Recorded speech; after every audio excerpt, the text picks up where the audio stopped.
Magandang gabi bayan! Panibago pong karahasan naganap sa Mindanao kung saan 6 ang patay habang nasa 28 ang sugatan.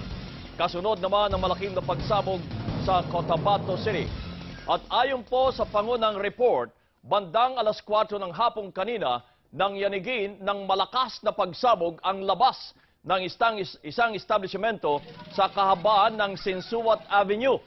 Bukod po sa mga namatay, ilang sasakyan, bahay at establishmento rin ang nasunog sa pagsabog.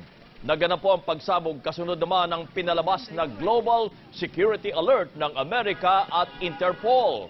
Noon namang Hulyo 26, isa pong pagsabog din ang naganap nga sa Cagayan de Oro City kung saan 8 naman ang namatay. At kaugnay po ng pinakahuling balita na yan, makakausap natin sa linya ng telepono si Lirio Bompat. Lirio, meron ka pa bang karagdagang impormasyon na nakuha sa pulisya at yung motibo sa pagpapasabog na yan? Kabayan, niyanig nga ng malakas na pagsabog ang Cotabato City pasado alas 4 ngayong hapon. Nangyari ang pagsabog sa Sinsuat Avenue ng lungsod, tapat ng isang pribadong paaralan at maraming establishmento. Makapal na usok, nagliyab ng mga sasakyan, nasusunog ng mga bahay, sunod-sunod na putok, nagsitakbuhang mga tao, nagkalat ng mga otoridad at mga osisero sa lugar, sigawan at busina ng fire truck ang sunod-sunod na eksena.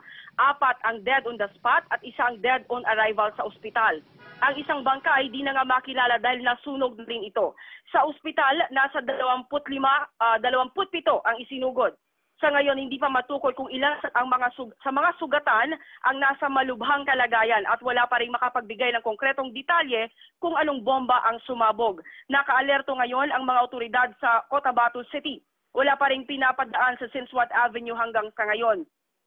Kabayan, nakausap din natin ng isa sa mga reporter natin na si Jasper Acosta, itong si City Administrator Attorney Cynthia Gianni Sayadi. Naniniwala ang opisyal na siya ang target ng bombang sumabog. Sa pahayag nito sa ABS-CBN, galing di umano siya ng City Hall at patungo siya ng Central Pilot Elementary School upang bisitahin ang mga evacuees. Pero hindi pa man siya nakarating sa lugar na pinagsabugan ay umalingaw-ngaw na di umano ang malakas na pagsabog. Kinumpirma ng opisyal na 2 sa kanyang security escort na nakamotor at nauna sa kanyang convoy ang nasawi sa pagsabog. Sa ngayon, nasa isang pagamutan ang opisyal at sumasailalim sa check-up. Ayon sa administrador, isang multi-cab di umano ang sumabog. Dagdag din ng opisyal na bago pa managanap ang pagsabog ay marami na di umano siyang natanggap na pagbabanta sa buhay. Yan ang pinakahuling ulak mula rito sa Cotabato City, Kabayan. Lirio, ilan ba talaga ang nakuha ninyong bilang ng patay?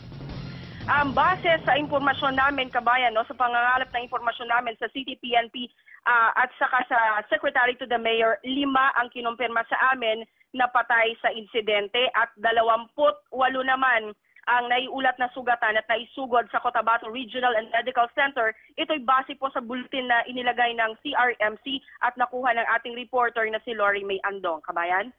Anyway, ang nakuha naming impormasyon dito kasi galing kay Governor Ataman ay 6 daw. Pero yung eksaktong lugar, anong establishmento ang katapat ng naturang pagsabog? Yung establishmento, marami, Kabayan, kung isa-isahin natin, may funeral home, merong resto bar, tapat siya ng isang pribadong paaralan, malapit siya sa isang fast food chain at isang complex dito sa lungsod. Napaka-busy ng lugar na ito, Kabayan, dahil Sinsuat Avenue at sa di kalayuan intersection kasi ang lugar na ito at maraming tao, maraming talipapa at merong grocery store at department store sa ilang metro lamang ang layo sa pinagsabugan. So, na-kordona ng mga pulis at sarado na ang Sinsuat Avenue? Kabayan, ilang minuto matapos ang pagsabog, nakita natin yung effort ng PNP, ng Army at ng mga iba pang members ng law enforcement agency dahil nauna din tayo doon sa lugar nung ilang minuto bago ang pagsabog. Rumisponde sila agad na kinordon ng area, pinalayo yung mga tao dahil may mga pagsabog pa nga na nangyari. Bunso dito dun sa mga wirings ng electricity na sumabog dahil nasunog din yung ilang kabahayan at establishmento matapos yung pagsabog. 6 yung nasunog ng mga sasakyan, Kabayan, dahil dun sa pagsabog. Okay, Lirio, kung meron pang pinaka-latest, nakahanda kaming tanggapin pa ang iyong follow-up report kaugnay sa pagsabog sa Cotabato. Maraming salamat, Lirio Bompat, live mula sa Cotabato City.